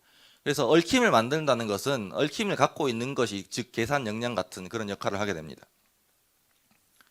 그래서 얽힘을 자원이란 말로 포함을 하게 됩니다. 그리고 마지막으로 이 양자 전송이라는 게 아까 말씀드렸던 QKD를 포함하는 개념이 됩니다. 왜냐하면 QKD 제일 마지막에 제가 보여드렸던 게 단일 강자를 하나씩 쏠 수가 있으면 이제 양자 정보를 갖고 있는 단일 강자를 쏠 수가 있으면 이게 이제 양자 암호키 분배를 하는 것과 동일하다고 말씀드렸는데 여기 보시면 A1에서 B로 임의의 양자 정보를 보내고 있습니다. 그래서 사실은 그거랑 똑같은 겁니다. 단일 강자를 쭉쭉 쏴주는 거랑. 그렇기 때문에 양자 전송을 할 수 있게 되면 양자 암호키 분배도 할 수 있게 되고 그래서 이 장거리에서 얽힘을 공유하는 데서 출발하는 이런 양자 전송 같은 원리는 QKD뿐만 아니라 QKD를 수행할 수 있는 보다 큰 양자 통신의 개념이 되겠습니다. 그래서 이거를 다시 한번 한 슬라이드로 요약을 하면 저 빨간색이 하는 일은 이제 이 수식을 보시게 되면 양자 자원 전체를 나타낸 것인데 임의의 양자 상태 A1에 대해서 이거랑 벨 상태를 같이 둡니다. 근데 이 수식을 기절을 변환해서 그러니까 XY축을 뭐 30도 돌리는 거 이런 거 배우잖아요. 돌려서 좌표계를 다시 읽고 그거랑 비슷한 건데 기절을 변환해서 이제 A1이 0, 1이었는데 그게 아니라 A1, A2에 대해서 벨 기저로 이 전체 상태를 읽게 되면 다음 아래쪽 네 가지 텀으로 이루어진 식이 되고 저 파란색 박스가 하는 일이 뭐냐 하면 측정을 하는 순간 이 네 개 중에 하나를 임의로 선택을 하게 됩니다. 선택을 하게 되고 나머지 B의 파트너가 이 네 가지 경우의 수가 나오게 되는 것입니다. 한 슬라이드로 요약했습니다. 이게 이제 여기서 나오면 이제 양자 암호 전송을 하게 되면 여기서 중요한 개념이 등장을 하는데 양자 불복제 정리라는 것이 사실은 여기 다 숨어 있습니다. 그래서 양자 전송에서 정보 처리를 살펴보게 되면 제일 위에 A1, 앨리스가 갖고 있던 양자 정보가 딱 측정되는 순간 디지털 데이터가 되면서 싹 사라지면서 아주 멀리 있는 B에 순간적으로 나타나게 되는 걸 알 수가 있는데 이제 그래서 이제 고전 정보까지 보내주면 양자 전송이 끝난다는 걸 제가 방금 말씀을 드렸는데 가만히 생각해 보면 앨리스가 갖고 있던 그 알파랑 베타라는 정보가 복사가 돼서 B한테 가는 게 아니라 싹 사라집니다. 아예 사라지고 사라진 것이 밥한테 나타나게 됩니다. 그래서 좀 이해하기 쉽게 말씀을 드리면 컴퓨터에서 컨트롤 X, 컨트롤 V는 잘라내서 붙여넣기고 컨트롤 CV는 복사해서 붙여넣기인데 양자에서는 복사해서 붙여넣기가 안 됩니다. 잘라내서 붙여넣어야 됩니다. 그래서 사라지고 나타나는 것만 가능하다 이렇게 말씀을 드리고 그걸 이제 불복제 정리라고 하는데 복제가 안 됩니다. 양자 정보는. 불복제 정리 때문에 두 가지 재미있는 일이 생기는데 결정적으로 양자 컴퓨팅에서 이제 오류정정 양자 컴퓨팅을 만들어야 된다는 얘기를 많이 들으셨을 텐데 오류정정 양자 컴퓨팅을 만드는 난이도가 기하급수적으로 올라갑니다. 불복제 정리 때문에. 왜냐하면 오류정정을 하는 가장 쉬운 방법은 이제 리던던시라고 해가지고 0을 한 번 쓰는 게 아니라 뭐 5번씩 써가지고 그 중에 한 개가 틀리면 그건 틀린 거라고 이제 고치고 이게 고전 컴퓨터에서 일반적으로 쓰는 방법인데 0을 5번 쓰고 1을 뭐 5번 쓰고 이런 일들은 결국에는 복사해서 붙여넣는 거기 때문에 양자에서는 이렇게 단순한 접근을 할 수가 없습니다. 그래가지고 굉장히 복잡하고 어려운 방식으로 양자 오류 정정을 위한 접근을 해야 되고 그것 때문에 하드웨어 오버헤드가 극단적으로 증가하게 됩니다. 근데 불복제 정리가 양자 통신에서는 굉장한 순작용을 하게 되는 게 도청을 원천적으로 이제 차단하는 근본 원리가 됩니다. 왜냐하면 도청자가 몰래 도청을 하려면 기본 원리를 생각해 보면 뭔가 신호가 지나가면 걔를 딱 가져온 다음에 복사해서 붙여넣기 때문에 복사를 해서 여러 개를 만듭니다.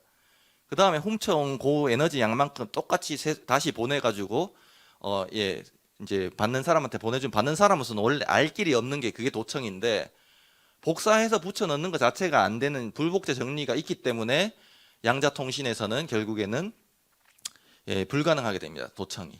마지막으로 양자 중계기에 대해서 말씀을 드리겠습니다. 양자 중계기라는 건 이제 장거리 통신이 가능하게 되는 건데 그래서 QKD 분야를 살펴보게 되면 거리가 멀어지면 신호 감쇄가 일어나 가지고 속도가 기하급수적으로 느려져서 이제 100km 이상을 벗어나기 시작하면 이제 비실용적인 수준으로 굉장히 느려집니다. 그래서 그거를 해결해 주는 게 양자 중계기고 양자 중계기를 추가하면 할수록 아주 먼 거리에서도 빠르게 통신을 할 수가 있게 되고요. 양자 중계기는 학술적으로 3세대로 분류를 할 수가 있습니다. 그래서 3세대까지 개발을 하게 되면 지금 인터넷이랑 똑같습니다. 일방향으로 그냥 신호가 쫙 흐르고 딜레이는 그냥 중간에 이제 어떤 스테이션에서 생기는 기계를 거칠 때 기계의 딜레이 타임에 의해서 결정이 되고 일방향으로 빛의 속도로 정보가 이동이 되게 됩니다. 지금 이제 일어나고 있는 양자 중계기 연구는 전부 다 1세대입니다. 그래서 3세대는 아주 먼 미래의 얘기고요. 양자 중계기의 정의를 이제 단순화해서 말씀드리면 쉽게 생각할 수가 있습니다. 두 지점 간의 양자 통신을 하는데 중계기라는 기계를 중간에 둬가지고 이 기계가 있음으로 인해서 통신을 더 빠르게 잘할 수 있으면 그게 전부 다 양자 중계기가 됩니다. 학술적으로도 그렇게 정의를 합니다. 그래서 이제 위성을 쓰는 무선 양자 중계기 이런 것도 있고요. 아니면 지상에서 유선으로 인터넷 회선에서 결합되는 방식의 양자 중계기도 있는데 이 두 가지가 다 있습니다. 그래서 이제 여기서 쓰는 것 중에 주요 동작 원리 중에 가장 핵심적인 걸 말씀드리면 얽힘 교환이라는 일이 있는데 원리가 어떻게 되냐면 얽힘을 우선 짧은 거리에서 공유를 막 합니다. 짧은 거리에서 여기 제일 이제 두 번째 줄에 있는 짧은 거리 공유를 만들었다가 이거를 합치고 하면서 2배, 4배, 8배로 거리를 늘릴 수가 있는데 그 원리를 얽힘 교환이라고 합니다. 그래서 얽힘 교환의 원리는 뭐냐 하면 먼 거리 얽힘 공유는 힘들지만 짧은 거리는 그나마 할 수 있다라는 생각에서 출발을 해서 일단 짧은 걸 많이 만든 다음에 걔들을 결합을 하는 동작이 있습니다. 그렇게 짧은 것부터 하고 점점 키워나가겠다는 게 양자 중계기의 원리입니다. 그래서 얽힘 교환의 원리는 양자 전송이랑 거의 똑같습니다. 그래서 어떻게 되냐 하면 양자 전송을 다시 복습을 해보면 얽힘 자원이 있고 이거를 이제 아까 벨 상태가 뭔지 알아낸 측정이 있었잖아요. 벨 측정을 하게 되면 양자 정보 하나가 전송이 돼서 저쪽으로 이제 오련해서 붙여넣기가 된다고 제가 방금 말씀을 드렸습니다. 얽힘 교환은 뭐냐 하면 저렇게 3개 큐비트를 3개 쓰는 게 아니라 4개를 써가지고 4개가 이제 얽힘 페어가 2개가 있는 상황에서 중간 거 2개를 벨 측정을 하게 되면 무슨 일이 일어나냐 하면 이 이제 양자 전송이 두 방향으로 일어나게 되면서 저 두 방향으로 일어나게 된 양자 정보 2개가 얽힘 상태에 있게 됩니다. 보시면 이 끈 길이가 까만색 짧은 거에서 2배로 늘어났잖아요. 이게 얽힘 교환의 기본 원리입니다. 그래서 이게 신기한 지점이 얽힘 교환 제일 위에 있는 동그라미를 보시면 이 2개가 떨어져 있고 한 번도 서로 만난 적이 없는데 얽힘이 발생을 하게 됩니다. 한 번도 만난 적이 없었는데 이게 아주 신기한 원리입니다. 왜냐하면 제가 처음에 얽힘을 설명드릴 때는 공이 폭발하는 예제로 보여드렸기 때문에 물리적으로 뭔가 서로 상호작용을 했던 것들이 얽혀 있었잖아요. 근데 이 얽힘 교환 원리를 사용하면 한 번도 안 만났던 것들도 중간 매개자를 통해서 얽힘을 만들 수가 있습니다.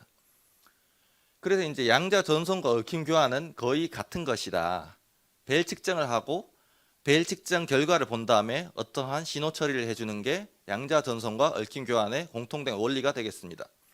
자, 그래서 이제 마지막으로 이런 양자 중계기가 있다고 했을 때 실제 실험을 했을 때 어떤 일을 겪게 되냐 하면 예를 들어서 이렇습니다. 제일 왼쪽을 보시면 제가 광자 이제 얽힘을 생성하는 소자가 그냥 있다고 가정을 하고 박스를 그려놨었는데 실제로 물리학 연구하신 교수님들이 실험을 하시게 되면 이런 걸 많이 합니다. 광자쌍 발생 장치라고 해가지고 이제 어떤 물질에 레이저 펄스를 세게 딱 주면 광자쌍 빛이 알갱이가 2개만 쏙 튀어나오게 되는데 이 튀어나와 있는 원리를 가만히 생각을 해보면 제가 처음으로 보여드렸던 그 예제랑 비슷하게 운동량 보존 법칙 같은 게 동작을 해서 이 나오는 광자쌍 2개가 양자 상관관계에 있게 됩니다. 그런 일도 있을 수가 있고 두 번째로 얽힘 물리기에서 이제 양자 중계기에서 얽힘 교환할 때 많이 사용되는 건데 얽힘 교환할 때 생각해 보시면 이제 얽힘 쌍이 2개가 있었잖아요. 근데 하나의 쌍을 이렇게 줌인해서 들여다보면 하나는 보통 전자 스핀을 쓰고 다른 하나는 광자를 씁니다. 그래서 전자 스핀이 양자 메모리 역할을 하고 있고 이제 광자는 먼 거리를 날아가게 됩니다. 그럼 전자랑 광자를 얽힘을 만들 수 있냐 그러면 굉장히 많은 다양한 방법으로 만들 수가 있습니다. 예를 들면 위에 거는 전자 스핀은 자석 같은 건데 자석이 위로 있느냐 밑으로 있느냐랑 광자가 나갈 때 편광이 오른손 편광이냐 왼손 편광이냐 이런 것들이 양자 얽힘 관계에 있게 돼가지고 오른쪽 위에 보신 것 같은 벨 상태를 물리적으로 만들어낼 수가 있게 되고 그게 아니라 아까 지금 광자를 시간 모드를 제가 말씀드렸잖아요. 0초에 도착하면 0, 10초에 도착하면 1 이런 것도 인코딩 방법이 가능한데 전자 스핀이 위냐 아래냐랑 광자가 어느 타이밍에 도착하느냐도 벨 얽힌 관계를 만들 수가 있습니다. 그래서 양자 중계기의 현황을 요약을 한 슬라이드인데요. 실제로 이제 일어나고 있는 연구 동향을 보게 되면 제가 프로토콜을 위에 A번만 대표로 사실은 설명을 드렸거든요. 양자 얽힘 교환을. 근데 그게 아니라 B, C, D 방식의 굉장히 많은 프로토콜이 지금 동시에 진행이 되고 있습니다. 그리고 사용되고 있는 물리계도 굉장히 많고요. 지금 이제 살아남아 있는 물리계 수준만 해도 이제 수십 종이 되고 그 수십 종은 왼쪽 A, B, C, D에 있는 프로토콜이랑 서로 잘 맞는 게 있고 안 맞는 게 있고 이래서 이제 그거랑 결합성이 좋은 거를 선택해서 활용하고 있는 그런 연구들이 진행되고 있습니다. 양자 중계기는. 그래서 양자 중계기를 이제 엔지니어링 함에 있어 가지고 여러 가지 문제를 극복해야 되는데 제가 아까 광섬유를 이제 아주 뭐 신이 주신 물질이라고 말씀을 드렸는데 그럼에도 불구하고 양자 중계기를 써야 되는 근본 원리는 광자 손실률이 0이 아니기 때문에 그거를 극복하기 위해서 씁니다. 그래서 이 광자 손실을 해결하기 위한 많은 연구가 이루어지고 있고요. 그리고 벨 측정도 제가 지금까지 설명해서 이게 자동으로 되는 것처럼 말씀드렸는데 실제로 빛을 가지고 벨 측정을 해보면 성공률이 반밖에 안 됩니다. 100번 성공하면 50번은 데이터를 버려야 됩니다. 그래서 이런 것도 해결을 하는 연구가 많이 이루어지고 있고 그리고 왼쪽 밑에 보시면 이건 하드웨어 연구인데 이 이제 양자 중계기 물리계가 보통은 어떤 원자나 한 개의 원자나 다수의 원자로 이루어지는 경우가 많은데 그럼 원자가 빛을 낼 때 보면 사방으로 이걸 쏩니다. 사방으로 쏘는데 이 사방으로 쏘는 빛을 한 개만 사방으로 쏘거든요. 방향은 랜덤하고. 근데 이거를 그러면 놓치면 그거는 오류가 됩니다. 그래서 빛을 완벽하게 흡수할 수 있는 구조체를 만들어야 되고 이제 광공학에서 많이 하는 일들이 그 빛을 완벽하게 빨아당긴 진공청소기처럼 빨아당길 수 있는 구조체를 만드는 연구가 많이 이루어지고 있습니다. 마지막으로 양자 정보를 갖고 있으면 시간이 지나면 결깨짐 현상이라는 게 생겨서 양자 정보가 계속 나빠집니다. 그래서 얽힘 정제라는 이제 이론이 있어서 결깨짐을 이렇게 고칠 수가 있는데 양자 정보를 가만히 놔두면 계속 질이 나빠져서 디지털 데이터로 천천히 변하게 됩니다. 그거를 순수도, 충실도 이런 말로 표현을 하는데 그래서 이거를 이제 나빠지는 것을 계속 고치는 방법이 있습니다. 그거를 이제 얽힘 정제라고 하고 얽힘 정제를 잘 할 수가 있으면 순수도를 높게 유지해서 좋은 벨 상태를 가져갈 수가 있습니다. 그래서 양자 중계기 1세대의 최종 목표는 동작 프로토콜이 짧은 거리에서 얽힘을 만들고 그 다음에 얽힘 교환을 한 이후에 얽힘 정제를 합니다. 그 다음에 2번, 3번을 계속 반복하면서 거리를 짧은 거리에서 2배, 4배, 8배로 늘려서 먼 거리에 얽힘을 높은 순수도를 갖도록 만드는 것이 목표이고 자 그럼 양자 중계기의 가장 기본적인 동작 이걸 할 수 있는 최소 유닛을 생각해 보면 이 다음과 같습니다. 최소 요구 물리계는 일직선으로 노드가 3개가 있어야 되고요. 저 빨간색 점들이 노드의 위치에 있습니다. 그리고 8큐비트가 필요합니다. 빨간색 점 하나가 큐비트 1개에 해당이 되고 얽힘 분배를 짧은 거리에서 하고 교환을 했다가 정제를 하고 교환을 하고 정제를 하고 이 동작을 다 수행을 하면 양자 중계기가 만들어지는 것인데 요약을 하면 전 세계 아무도 이거를 만든 적이 없습니다. 그래서 양자 중계기는 1세대 기술조차 전 세계에 존재하지 않는 기술입니다. 그래서 앞으로 30년 동안 어떤 일이 일어날 거냐 하면 1세대 양자 중계기를 아마 한 10여 년에 걸쳐서 열심히 만들어 볼 것이고 2세대, 3세대 양자 중계기를 만들게 되면 점점점 속도가 빨라지고 기능이 좋아지는데 난이도가 높습니다. 그래서 오랫동안 계속 이제 연구할 필요가 있고 3세대까지 가게 되면 일반 인터넷 통신이랑 속도가 이제 비슷하게 될 수가 있습니다. 그래서 마지막 이제 꼭지로 제가 준비한 거는 주목할 만한 전 세계 연구 동향입니다. 그래서 QKD 분야부터 말씀을 드리면 여기는 이제 연구가 된 지 지금 20년이 넘었고 따라서 최초창기 이제 스타트업 중에 ID 퀀틱이라는 유럽 회사가 있는데 한국 SK텔레콤이 이제 2018년에 지분을 인수한 적도 있고 이제 스타트업하고 많은 중견기업들이 많이 있습니다. 대기업도 조금씩 하고 QKD는 산업계가 많이 뛰어들어서 하고 있는데 이제 결정적 문제가 아직 장거리가 중계기가 없어서 장거리가 안 돼 가지고 이제 확산이 많이 안 됩니다. 두 번째는 이제 양자통신은 실응용 사례가 QKD만 있는 게 아니라 다른 것도 많이 있을 수가 있는데 실제로 이제 학술적으로 자세히 따져보면 QKD를 포함해서 한 10개 이상의 응용 사례들이 있습니다. 하지만 이것들이 이제 진지하게 논의가 되고 있지는 않은 게, 그러니까 하드웨어를 구현함에 있어서는 진지하게 논의가 되지 않는 게 기술 수준이 아직 그까지 도달을 못했습니다. 그래서 기술 수준이 도달하길 기다리고 있다고 할 수가 있고, 양자 중계기의 경우에는 그 산업계에서 최근에 참여를 하여 이제 개발하고 있습니다. 예를 들어서 아마존에서 이제 2021년부터 회사 돈을 갖고 팀을 만들어서 운영을 하고 있고, 이제 시카고대 근처에서는 자신들만의 독특한 기술을 가지고 중계기 재료를 만드는 스타트업을 만들기도 했습니다. 아주 최근 일입니다. 최근 1, 2년 사이에 산업계가 중계기 산업에 뛰어들었습니다. 그리고 이 중계기가 잘 만들어지면 양자통신이 거리가 늘어나기 때문에 다양한 응용들을 해볼 수 있다, 이렇게 얘기를 할 수 있습니다. 그래서 전 세계 이제 대표적인 연구를 소개를 드리면, 아까 제가 일직선 연구를 네트워크 구조로 만드는 게 중요하다고 했는데, 그렇기 때문에 3노드 실증을 함에 있어서 일직선이 아니라 이렇게 삼각형 양자통신을 실증을 한 사례가 있고, 이제 네덜란드의 론 헨슨 교수님이라는 분이 계신데, 이분이 이 분야의 선두주자입니다. 다이아몬드 MB 센터라는 걸 써가지고 실험실 안에서 30m 정도 거리 안에서 3노드 양자 얽힘이 이렇게 삼각형으로 또 될 수가 있다, 우리는 일직선만 하는 게 아니다라는 거를 최근 몇 년 전에 보여주신 바가 있습니다. 두 번째는 이제 하버드인데, 사실은 제가 이제 이 커뮤니티에서 박사를 했습니다. 하버드에 보면 루킨 론차 교수님이란 팀이 있고, 제가 오른쪽에 있는 론차 교수님의 박사과정 제자인데요. 여기에서는 다이아몬드 SIB 센터에서 조금 다른 걸 씁니다. 그래서 여기서 했던 일은 뭐냐면, 양자 중계기의 기본적인 시스템을 만들어서 양자 중계기를 썼더니 없는 것보다 낫다는 것을 명백하게 실험으로 증명을 했습니다. 그러니까 어떤 일이 일어났냐 하면, 미국의 대기업들이 갑자기 이 하버드에 찾아와 가지고 우리가 돈을 댈 테니까 직접 만들어 보실래요? 라고 해서 경쟁을 했습니다. 대기업들이 경쟁을 해서 누가 이 팀에 돈을 줄 것인가를 경쟁을 해서 아마존이 가장 많은 이제 연구비를 주기로 해가지고 아마존의 양자 컴퓨팅 팀이 생겼고, 사실은 제가 연구하던 기술도 이제 론차 교수님 랩 기술이기 때문에 넘어가서 쓰이고 있습니다.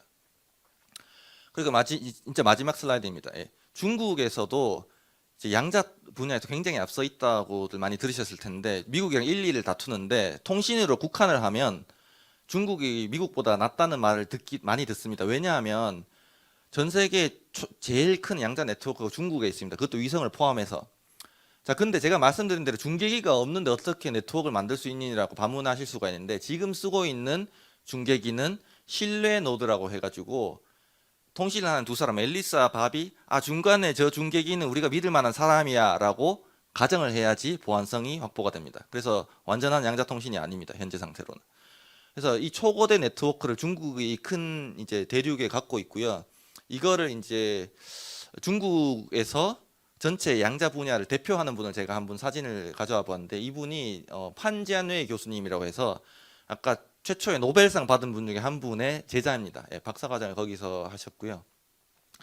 거기서 훌륭한 연구를 많이 하셨다가 중국에 지금 오셔가지고 중국 과기대 이제 우리 카이스트랑 비슷한 모델을 갖고 있는 여기서 근무를 하고 계시고, 여담으로 하나 말씀드리면, 중국 대학은 이제 오퍼레이션 모델이 한국, 미국 대학이랑 좀 많이 달라서 회사 조직같이 되어 있습니다. 그래서 이분이 이끄는 그룹 밑에 일하고 계시는 세계 정상급 교수님들이 30분이 있고요. 중국 과기대 안에 그 그룹이 다시 3개가 있어서 양자 분야 교수님들이 100명이서 일을 하고 계십니다. 그래서 이제 이분은 별명이 양자의 아버지라고 불리고 있고, 중국이 미국과 겨룰 만한 1등 기술을 만드는데 혁혁한 기여를 하고 계신 그런 분이 되겠습니다. 그래서 이제 제가 방금 보여드렸던 3가지 사례가 한국에서 특히 카이스트에서 그런 일을 할 수 있게 저희 교수님들이 다 같이 뭉쳐서 이 USTC에 있는 그룹 못지않은 좋은 연구 그룹을 만들어서 함께 연구를 했으면 좋겠다는 말씀을 드리면서 제 발표는 여기서 마치겠습니다. 경청해 주셔서 감사합니다.